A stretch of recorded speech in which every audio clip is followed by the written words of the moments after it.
Hello दोस्तों, मैं हूँ श्रद्धा रामटे के आपके इस चैनल पर आज हम सुनेंगे रिच डैड पुअर डैड की बुक समरी। यह किताब एक कक्षा 8 में पढ़ने वाले छात्र से लेकर एक शिक्षक, बिजनेसमैन तथा उन सभी के लिए है जो अपने जीवन में कुछ बड़ा करना चाहते हैं। यह पर्सनल फाइनेंस पर लिखी गई सर्वश्रेष्ठ किताब है। यदि आपने पर्सनल फाइनेंस के बारे में अभी सीखना शुरू किया है तो यह आपकी पहली किताब होनी चाहिए। इस किताब के लेखक मिस्टर रॉबर्ट कियोसाकी कहते हैं कि उनके दो पिता हैं। एक अमीर है जिन्हें वो रिच डैड कहते हैं और दूसरे गरीब हैं जिन्हें वो पुअर डैड कहते हैं। इस किताब में उन्होंने अपने दोनों पिता के विचारों से जो सीख ली है उसी के बारे में है। जैसे कि अमीर कैसे बना जाए, अमीर बनने के लिए क्या क्या करना होगा, लोग पैसे कमाने के लिए कैसे सोचते हैं और पैसे कमाने की शुरुआत कैसे की जाए आदि। यह किताब लोगों के अंदर फाइनेंशियल अवेयरनेस, आर्थिक जागरूकता पैदा करेगी। आइए इस किताब की समरी देखते हैं। लेखक के एक पिता बहुत ही पढ़े लिखे थे। उन्होंने पीएचडी भी करा था और उनके दूसरे पिता ने अपनी स्कूल की पढ़ाई भी नहीं पूरी करी थी। दोनों ही अपने अपने कैरियर में सफल थे। एक फाइनेंशियल पैसों की समस्या से जूझ रहे थे और दूसरे उनके शहर के सबसे अमीर व्यक्तियों में से एक थे। जब वे पैसे के बारे में बात करते थे तो दोनों के नज़रिए भी अलग अलग थे। एक का मानना था कि पैसों के प्रति प्यार ही सभी प्रकार की समस्याओं की जड़ है और दूसरा का मानना था कि पैसों की कमी ही सभी समस्याओं की जड़ है। अब लेखक के बचपन में उनके सामने सबसे बड़ी दुविधा थी यही कि वह किसकी सुने, अपने रिच डैड की या पुअर डैड की, क्योंकि पैसों के बारे में दोनों के नज़रिए पूरी तरह से अलग थे। हालांकि लेखक के दोनों पिता ही लेखक ही भलाई चाहते थे। उन्हें पुअर डैड को हमेशा यह कहने की आदत थी कि हम ये नहीं ले सकते, हम वो नहीं ले सकते। वही उनके रिच डैड इस शब्द का कभी भी उपयोग नहीं करते थे। उन्हें इस वाक्य से सख्त नफरत थी, यहाँ तक कि उन्होंने लेखक को भी इसका इस्तेमाल करने से मना कर दिया था। लेखक के रिच डैड कहते थे कि तुम अपने आप से पूछो कि तुम कैसे उस चीज़ को ले सकते हो। उनका मानना था कि जब तुम कहते हो कि तुम यह चीज़ नहीं ले सकते तो तुम्हारा दिमाग काम करना बंद कर देता है, और उसके विपरीत जब तुम अपने आप से ये सवाल पूछते हो कि तुम उस चीज़ को कैसे ले सकते हो तो तुम्हारा दिमाग अपने आप काम पर लग जाता है। उनका यह कहना बिल्कुल नहीं था कि आप सब कुछ खरीदते चलो। उनका यह कहना था कि अपने दिमाग की हमेशा एक्टिव रखो, उसे काम पर लगाओ, जिससे तुम्हारे ब्रेन की एक्सरसाइज होगी और वह दिन ब दिन मजबूत बनता चला जाएगा। उनके पुअर डैड कहते थे कि कभी रिस्क मत लो और रिच डैड कहते थे कि रिस्क को मैनेज करना सीखो। उनके पुअर डैड कहते थे कि बहुत पढ़ाई करो और कॉलेज डिग्री लो और एक सुरक्षित नौकरी ले लो। वही रिच डैड कहते थे कि पढ़ाई करो और पैसा कैसे काम करता है वह सीखो। पैसों के लिए काम मत करो, बल्कि पैसों को तुम्हारे लिए काम पर लगाओ। 9 साल की उम्र में रॉबर्ट यानी लेखक ने डिसाइड किया कि वो अपने रिच डैड की सुनेंगे और उनसे पैसों के बारे में सीखेंगे, और पैसे के मामले में वो अपने पढ़े लिखे पुअर डैड को फॉलो नहीं करेंगे। रियल में उनके पुअर डैड उनके सगे पिता थे जो बहुत पढ़े लिखे थे और टीचर की नौकरी करते थे, लेकिन वह पैसों के मामले में गरीब थे। वही लेखक जिसने अपना रिच डैड कहते हैं वो उनके दोस्त माइक के पिता थे, जिनके पास रॉबर्ट और उनका दोस्त माइक पैसे कैसे कमाते हैं वो सीखने के लिए जाते थे। रॉबर्ट के इस रिच डैड ने अपनी स्कूलिंग भी नहीं पूरी की थी, फिर भी वह शहर के सबसे अमीर लोगों में से एक थे और बाद में जाकर अमेरिका के सबसे अमीर व्यक्तियों में से एक बने।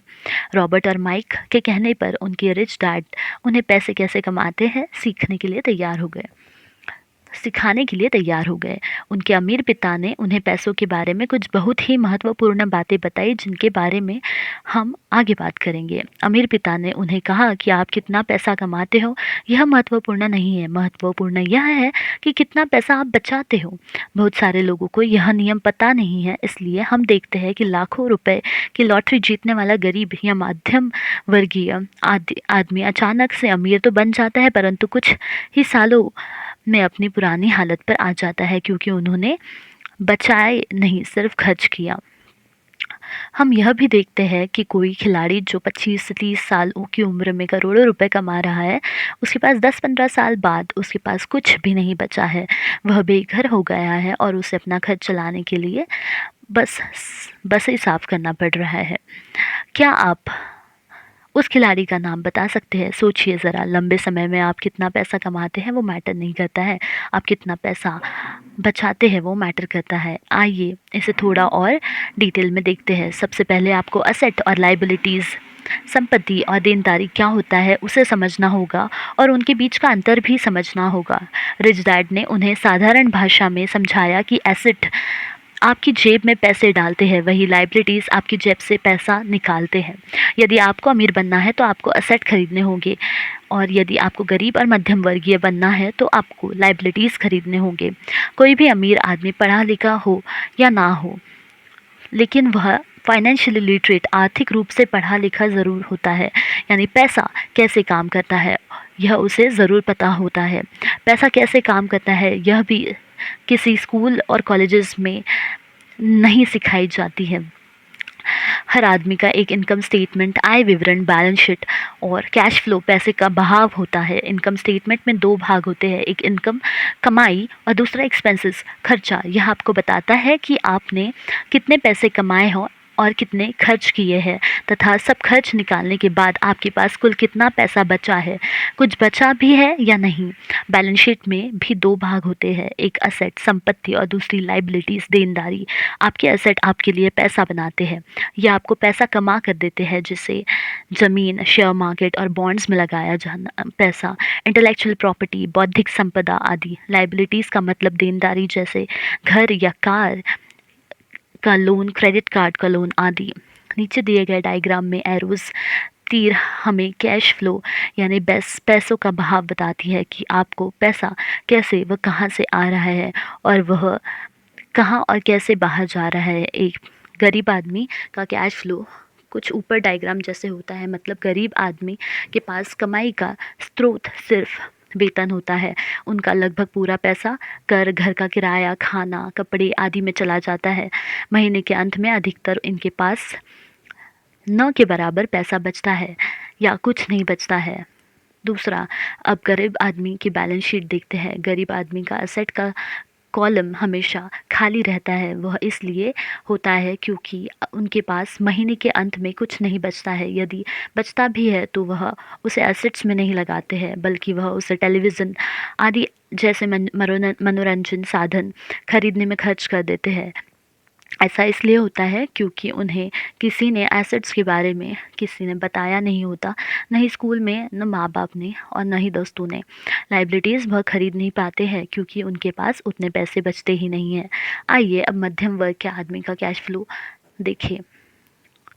मध्यम वर्गीय लोगों का एक सेट पैटर्न होता है। जिनकी जल्दी में शादी हुई है वह पहले किसी नए शहर में किराए पर रहने लगते हैं, फिर खुद का नया घर लेने के बारे में सोचते हैं, नया घर लेने के बाद फर्नीचर लेते हैं, फिर जैसे जैसे इनकी आय बढ़ती है वह वैसे वैसे कार और दूसरा सामान लेने लगते हैं। फिर उनका लाइबिलिटीज़ का column home loan, car loan आदि से भर जाता है।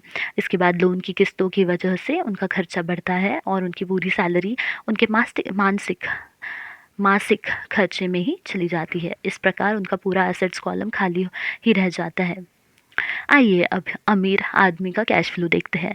अमीर आदमी के एसेट उनके लिए पैसा कमाते हैं। लेखक के गरीब पिता का लगभग सारी सैलरी उनके मासिक खर्चे में ही चली जाती थी और उनके अमीर पिता कई सालों से एसेट में पैसा लगा रहे थे, जिसके कारण उनका एसेट कॉलम उनकी लायबिलिटी से बहुत बड़ा हो चुका था, जो अब उनके एसेट उनके खर्च से ज़्यादा पैसा बना रहे थे। लेखक के अमीर पिता भले ही पढ़े लिखे नहीं थे, लेकिन वह पूरी तरह से फाइनेंशियली लिटरेट थे और पैसा काम कैसे करता है उन्हें यह बहुत ही अच्छी तरह से पता था। चाहे आदमी गरीब हो या अमीर, उसे पैसे तो कमाना आता है, लेकिन उसे पैसों को मैनेज करना नहीं आता। उन्हें बहुत हार्ड वर्क करना तो आता है, लेकिन अपने पैसों से हार्ड वर्क करवाना नहीं आता। वह बस खुद ही काम करते रहते हैं, अपने पैसों का काम पर नहीं लगाते हैं। जैसे जैसे उनकी कमाई बढ़ती है उसी के अनुपात में उनके खर्चे भी बढ़ते रहते हैं और उन्हें लगता है कि ज़्यादा पैसे आने से उनकी सारी समस्या का समाधान हो जाएगा, इसलिए वो लगातार अपनी सैलरी बढ़ाने के लिए मेहनत करते रहते हैं। चाहे उनका वेतन कितना भी बढ़ जाए और उनकी आर्थिक समस्या कभी ख़त्म नहीं होती है। वह यह भी कभी नहीं समझते हैं कि उनकी असली समस्या यह है कि उनके पास जो पैसा है, उसे वह खर्च कैसे कर रहे हैं, उसका उपयोग कैसे कर रहे हैं, और यह समस्या फाइनेंशियल इलिटरेसी की वजह से है। सबसे पहली बात जो आपको माननी चाहिए वह यह है कि सबसे पहले खुद को पे करो। जो भी पैसा आप कमाते हैं उससे में से कुछ हिस्सा अपने लिए रखो, यानी कि अपने लिए पैसे बचाएं और उन बचे हुए पैसों से एसेट खरीदे जो आपके लिए पैसा बना सके, यानी आपको पैसा कमा कर दे सके।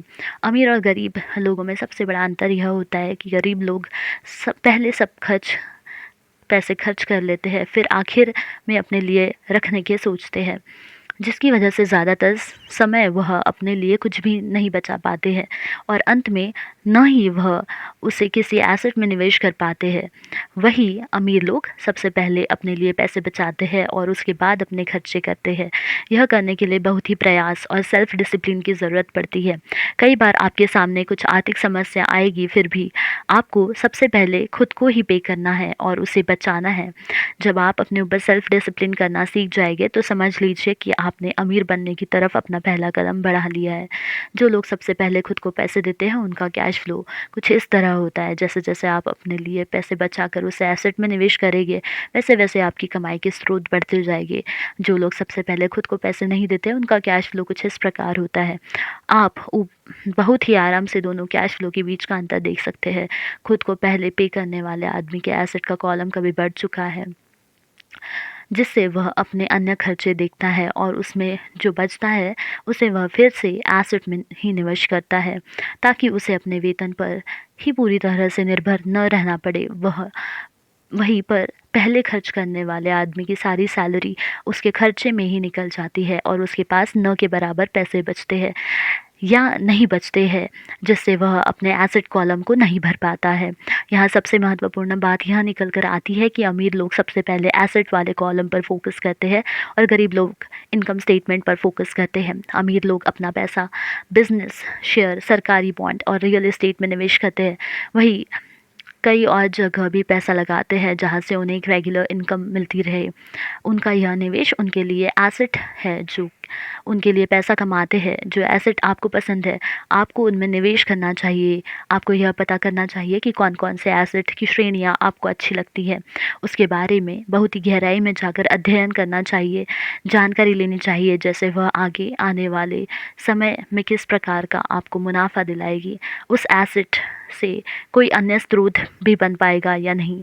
लेखक को बिल्डिंग और ज़मीनें बहुत पसंद है, इसके अलावा उन्हें इसकी गहरी समझ भी है, इसलिए वो इसमें ज़्यादा से ज़्यादा निवेश करते हैं। उन्हें छोटी कंपनियों में काफ़ी जांच परख करके निवेश करना पसंद है। यहाँ पर एक और महत्वपूर्ण बात यह है कि अमीर लोग महंगे बंगले, आभूषण, बड़ी गाड़ी आदि लग्जरी की चीज़ें आखिर में खरीदते हैं। सबसे पहले वो एसेट्स खरीदते हैं जहाँ से उन्हें कमाई होती है, और इसी जगह पर गरीब और मध्यम वर्गीय के लोग लग्जरी चीज़ें पहले खरीदते हैं। अमीर लोग सबसे पहले अपना एसेट का कॉलम मजबूत करते हैं, फिर उस एसेट से मिलने वाली कमाई से वह अपने लिए लग्जरी का सामान खरीदते हैं। अगर उन्हें कोई महंगी चीज़ खरीदनी है तो वह पहले अब सोचते हैं कि किस तरह से अपने एसेट कॉलम को मजबूत किया जा सकता है, जिससे एसेट से मिलने वाली कमाई बढ़ेगी और उस कमाई से वह उस महंगी चीज़ को खरीदेंगे। वह लगातार अपने दिमाग का उपयोग करते हैं, उससे एक्सरसाइज करवाते हैं, जिससे उन्हें पैसे कमाने के नए नए विचार मिलते रहते हैं। इस तरह वह लग्जरी का सामान खरीदने से पहले वह अपनी कमाई तथा उसके स्रोत बढ़ाने के बारे में पहले सोचते हैं। वहीं पर अन्य लोगों का एक ही कमाई का स्रोत होता है, वह है नौकरी, और जब वह कोई लग्जरी का सामान खरीदते हैं तो उनका पूरी आर्थिक स्थिति बिगड़ जाती है। जिन गरीब या मध्यम वर्गीय लोगों की लॉटरी लगती है वह भी अपनी एसेट पर निवेश करने के बजाय खर्चे बढ़ाते जाते हैं। इस तरह कुछ साल के बाद फिर से अपनी पुरानी आर्थिक स्थिति पर आ जाते हैं। यहाँ पर इनकम समस्या नहीं है, समस्या यह है कि उसका प्रबंधन यानी मैनेजमेंट, यानी कि आप किस तरह आप उन पैसों को उपयोग कर रहे हैं। अमीर लोग और अमीर बनते जा रहे हैं, गरीब लोग और गरीब बनते जा रहे हैं, और मध्यम वर्गीय लोग संघर्ष कर रहे हैं, क्योंकि पैसों के बारे में हमारे यहाँ स्कूल, कॉलेज और घरों में नहीं सिखाया जाता। हमारे स्कूल और कॉलेज में हमें सिर्फ प्रोफेशनल स्किल के बारे में सिखाया जाता है, हमें फाइनेंशियल स्किल के बारे में नहीं सिखाया जाता है। इसलिए आज doctors, engineers, managers and pilots आदि जिन्होंने अपने स्कूल और कॉलेज में अच्छे मार्क्स लाए थे, वो आज अच्छी सैलरी होने के बाद भी फाइनेंशियली स्ट्रगल कर रहे हैं। आपके पास हमेशा मल्टीपल इनकम सोर्स, आय के कई स्रोत होने चाहिए। अधिकतर लोगों का एक ही कमाई का माध्यम होता है, जो कि उनकी सैलरी है। वह कहते हैं कि वह बहुत सुरक्षित जीना चाहते हैं, इसलिए वह अपनी सैलरी पर ही निर्भर रहते हैं। पर वह यह नहीं समझ पाते हैं कि एक ही कमाई का स्रोत पर निर्भर रहना कितना बड़ा जोखिम रिस्क है। इनकम सोर्स 3 प्रकार का होता है। ऑर्डिनरी मतलब आपकी सैलरी, पैसिव मतलब रियल एस्टेट आदि से कमाया गया पैसा, यानी जहां से आपके न रहने और न ध्यान देने पर पैसा आए। पोर्टफोलियो मतलब शेयर बाजार और सरकारी बॉन्ड से कमाया गया पैसा।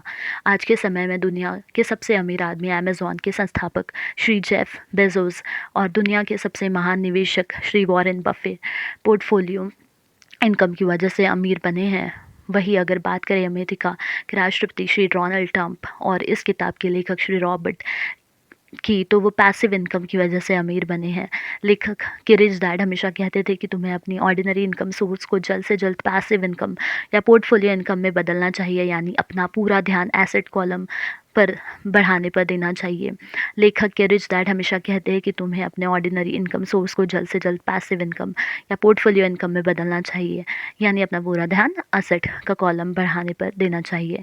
अगर आपके पास अच्छे अवसर आ रहे हैं लेकिन आपको पैसा ही नहीं है, या अवसर आपके सामने है लेकिन आपको दिखाई नहीं दे रहा है, तो उसका मतलब है कि आपके पास फाइनेंशियल इंटेलिजेंस नहीं है।